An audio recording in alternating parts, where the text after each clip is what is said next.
فوراً پیچھے پلٹا، کوئی بھی نہیں تھا۔ اب آپ یہاں یہ کہہ سکتے ہیں کہ میں اس وقت نیند کی حالت میں تھا اور میرے ذہن میں کہیں گھوسٹ ریڈار والی ایپلیکیشن کا معاملہ تھا، جو آنکھ لگتے ہی میری سوچ پہ غالب آ گئی اور میں نے خواب کو ایک حقیقت سمجھ لیا۔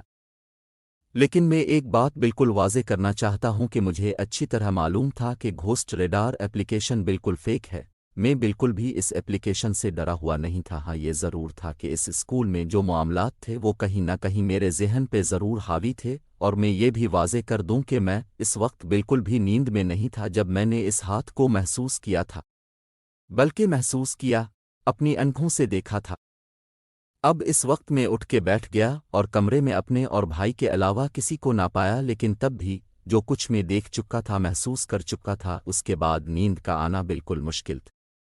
میں کافی دیر تک بیڈ کے اوپر بیٹھا ہوا قرآنی آیات کا ورد کرتا رہا حتیٰ کہ فجر کی آذان کی آوازیں گونجنے لگیں۔ تب ماں بھی فجر کی نماز کے لیے ہم لوگوں کو اٹھانے کے لیے الف، تو ان کو دیکھ کے جان میں جان آئی، لیکن ڈر کا جو احساس تھا وہ میرے ذہن سے کسی طور نہیں گیا۔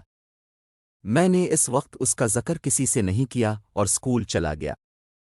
اس روز اسکول میں جب بھی اسٹاف روم جانا ہوا، میرا دھیان نہ جانے کیوں کمرے کے اس کونے کی طرف بار بار جاتا، بار بار کمرے کے اس کونے کی طرف میری نظریں اٹھتی، وہی کمرے کا کونا جس کی طرف اشارہ کر کے میں نے وہ الفاظ کہے تھے، وہی کمرے کا کونا جس کی طرف اشارہ کر کے میں نے وہ الفاظ کہے تھے، جن کا نقصان مجھے بھگتنا تھا۔ کسی نہ کسی طرح اسکول میں دن کاٹا اور گھر آ گیا، اور پارٹ 2 جلد جاری ہوگا۔